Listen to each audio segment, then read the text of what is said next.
Assalamualaikum warahmatullahi wabarakatuh. Perkenalkan, nama saya Arlifa Shiren dari kelas 10-5. Pada vlog kali ini, saya ingin menyelesaikan tugas bahasa Indonesia, yaitu menjelaskan tentang teks negosiasi. Teks negosiasi tersebut meliputi pengertian, tujuan, ciri-ciri, jenis-jenis, struktur, kaidah kebahasaan, serta contohnya. Yang pertama, pengertiannya. Teks negosiasi adalah suatu interaksi sosial antar manusia, yaitu berupa tawar-menawar demi kepentingan bersama maupun untuk menyelesaikan suatu masalah. Hal tersebut dilakukan secara berpasangan dalam 2 orang maupun lebih. Intinya, interaksi yang dilakukan dalam ekonomi maupun interaksi sosial tanpa merugikan salah satu pihak. Yang kedua, ada tujuannya. Tujuannya itu yang pertama untuk menyelesaikan suatu masalah. Yang kedua, untuk menyelesaikan persetujuan kesepakatan bersama antar dua pihak. Kemudian, yang ketiga, untuk proses tawar-menawar dalam jual beli maupun bidang ekonomi. Dan yang terakhir, yaitu memprioritaskan kepentingan bersama. Kemudian ada ciri-ciri. Yang pertama, sifatnya untuk menyelesaikan masalah bersama. Yang kedua, untuk proses dia itu ciri-cirinya memiliki proses dialog tawar-menawar. Dialog tersebut bisa dalam lisan maupun tulisan. Biasanya dalam cerita pendek ada contoh antar tokoh. Kemudian memiliki kaidah kebahasaan yang khas, memiliki ciri khasnya sendiri, yaitu seperti kata-kata yang sopan, bisa dalam kata yang baku maupun tidak baku, dan lain-lain. Hal tersebut akan dibahas dalam kaidah kebahasaan. Yang terakhir yaitu mengarah pada tujuan yang praktis. Pada teks negosiasi tersebut tujuannya itu praktis ya, yaitu seperti yang tadi sudah disebutkan, tujuan utamanya yaitu dalam interaksi sosial, menyelesaikan masalah-masalah tersebut. Nah, selanjutnya aku mau bahas jenis-jenisnya. Jenis-jenisnya yang pertama ada teks negosiasi tulisan, yaitu berupa tulisan-tulisan dialog, contohnya dalam cerita pendek antar tokoh. Kemudian yang kedua ada teks negosiasi secara lisan, yaitu mengucapkan dalam kehidupan sehari-hari. Terus yang ketiga ada teks negosiasi gabungan, yaitu gabungan antara hal-hal tersebut bisa berupa surat permintaan, surat penawaran, maupun surat kerjasama. Hal tersebut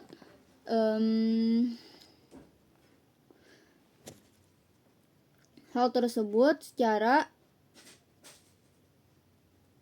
dalam bentuk surat, yaitu gabungan dapat tulis dan juga lisan. Yang keempat ada secara formal, yaitu sesuai secara hukum atau perjanjian khusus. Kemudian ada non formal, yaitu secara autodidak spontan yang tidak ada perjanjian dalam bentuk hukum. Jadi dia hanya spontan secara lisan, kesepakatan yang tanpa hukum maupun contohnya seperti materai gitu. Ataupun dalam bentuk ada saksi, itu yang formal. Sedangkan non formal itu dalam bentuk secara singkatnya atau mungkin dapat dibilang juga tidak serius. Terus yang terakhir ada teks negosiasi kerjasama, yaitu yang dilakukan antar manusia, antar pihak tanpa merugikan salah satu pihaknya. Dan yang ada satu lagi, yaitu teks negosiasi dominasi. Hal tersebut hanya menguntungkan salah satu pihak saja. Kemudian yang kelima, aku mau bahas strukturnya. Yang pertama itu ada orientasi, pembukaan secara salam maupun pembukaan antar tokoh. ucapan salam maupun sapaan. Yang kedua ada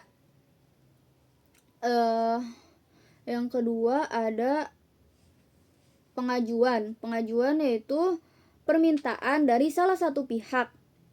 Yang ketiga ada penawaran. Penawaran dari dua pihak seperti tawar-menawar, bertanya soal harga, dan lain-lain. Terus yang keempat ada persetujuan. Persetujuan tersebut yaitu setelah diskusi, setelah tawar-menawar dan melewati proses-proses struktur tersebut, akhirnya mau deal-dealan, mau setuju, itu disebut juga dengan persetujuan. Dalam proses transaksi lah istilahnya. Terus yang terakhir ada penutupan. Penutupan itu dalam bentuk ucapan terima kasih maupun salam setelah melakukan interaksi ataupun transaksi tersebut. Kemudian dalam kaidah kebahasaan, yang pertama tentunya harus sopan, karena untuk menjalin hubungan antar pihak, jadi biar hubungannya tuh tidak gimana ya, pokoknya antar pihak itu semuanya kita harus sopan kalau melakukan apapun, karena demi kepentingan bersama juga. Kalau misalnya secara baik-baik, secara sopan, pasti negosiasi akan berjalan dengan lancar. Kemudian ada secara persuasif. Persuasif itu dalam kalimat ajakan, seperti misalnya negosiasi dalam hal menawarkan jual belinya, pasti membuat poster atau mengajukan kepada orang-orang interaksi tersebut agar dapat menarik perhatian orang-orang tersebut. Kemudian yang ketiga ada deklaratif, yaitu berupa memberikan informasi atau berita penting, seperti misalnya deskripsikan produk yang ingin dijual atau hal-hal tersebut, yaitu ada di deklaratif. Kemudian menggunakan bahasa yang efektif, secara sopan, terus jelas, mudah dipahami antar pihak. Dia itu memiliki kaidah kebahasaan yang bersifat bersifat memerintah dan memenuhi perintah, tapi dalam hal tersebut juga harus sopan ya, kayak misalnya memerintahkan, mohon maaf ibu, boleh tolong ambilkan pakaian yang itu, saya mau lihat untuk lebih detailnya. Sebelumnya terima kasih. Itu salah satu contohnya. Misal ingin beli baju di pasar atau di mana, tentunya kalau misal kita mau meminta bantuan atau layanan, harus dengan sopan dan bersifat permintaan untuk melakukan selanjutnya seperti penawaran dan proses-proses negosiasi lainnya. Lalu kita tentunya menggunakan kalimat yang langsung, tidak bertele-tele. Menggunakan kalimat yang menyatakan kesepakatan antar bersama. Jadi setelah melakukan persetujuan atau kesepakatan tersebut, yang akan dilakukan untuk memenuhi proses negosiasi. Oke, setelah masuk ke kaidah kebahasaan, yang terakhir yaitu ada contohnya. Contohnya berdasarkan struktur dan penjelasan yang udah aku jelasin tadi. Jadi meliputi banyak hal. Secara pengertian sudah dimengerti, secara tujuan juga harus sudah dipahami untuk melakukan interaksi tersebut, karena hal-hal tersebut merupakan syarat agar proses negosiasi dapat berjalan dengan lancar. Kemudian kalau dalam ciri-ciri udah termaksud juga. Kalau dalam jenis mungkin ada sebagian yang tidak tahu, karena tanpa disadari kita telah melakukan hal negosiasi atau interaksi tawar-menawar. Kemudian kalau secara struktur tentunya sudah tahu, semua manusia pasti melakukan struktur tersebut dalam orientasi, pengajuan, penawaran, persetujuan, serta penutupan tersebut. Kalau dalam kaidah kebahasaan, mungkin sebagian orang mengerti dalam hal-hal simpel yang setelah dipelajari maupun secara spontan. Namun kalau dalam kaidah kebahasaan yang detail, ada beberapa yang mungkin kurang dimengerti, namun yang paling penting adalah sopan. Karena dalam tawar-menawar, tentunya kita harus memiliki etika yang baik. Dan contoh yang akan saya berikan yaitu misalnya diri saya sendiri ketika melakukan penawaran. Yang pertama ada orientasi. Saat saya masuk ke dalam minimarket atau sebut aja lah Indomaret, Alfamaret, tentunya kasir atau staf akan menyapa seperti, "Halo, selamat datang di Indomaret, ada yang bisa saya bantu?" Kemudian tentunya saya akan melakukan pencarian barang yang akan saya beli. Dalam proses ekonomi yaitu memenuhi kebutuhan manusia dalam permintaan dan penawaran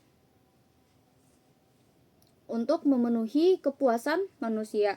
Nah, contoh kali ini aku mau kasih contoh dalam bentuk coklat.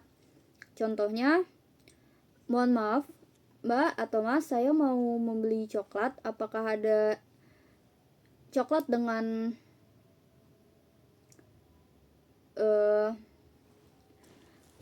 dengan merek-merek yang enak gitu. Terus biasanya ada di kasir.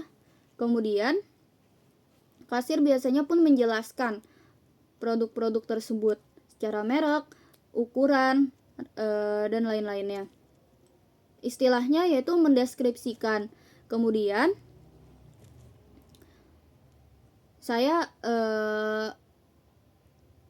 mengajukan bertanya tentang coklat Silver Queen, harganya berapa? Kemudian saat dijawab oleh kasir tersebut, harganya pun kurang masuk. Terus saat ke penawaran, masuk proses tawar menawar, yaitu menentukan barang yang akan saya beli apa, coklat yang akan saya beli apa, sesuai dengan budget saya, kemudian rasa yang saya inginkan, dan lain-lain. Kemudian kalau untuk misalnya white chocolate itu kan harganya cukup lebih mahal dibandingkan coklat-coklat biasa. Kemudian Silver Queen berarti tidak sesuai budget saya. Misalnya saya bawa 10.000. Dalam proses penawaran, dalam proses permintaan tersebut, saya membeli Silver Queen tidak terpenuhi. Kemudian kasir menawarkan harga yang pas sesuai dengan budget saya. Misalnya coklat ayam jago, harganya kan masih relatif murah karena setiap merek memiliki harganya masing-masing. Atau coklat airplane yang harganya mungkin sekitar 7.000 atau 8.000, yang masuk ke budget saya yaitu 10.000, sedangkan Silver Queen tadi kan 15.000.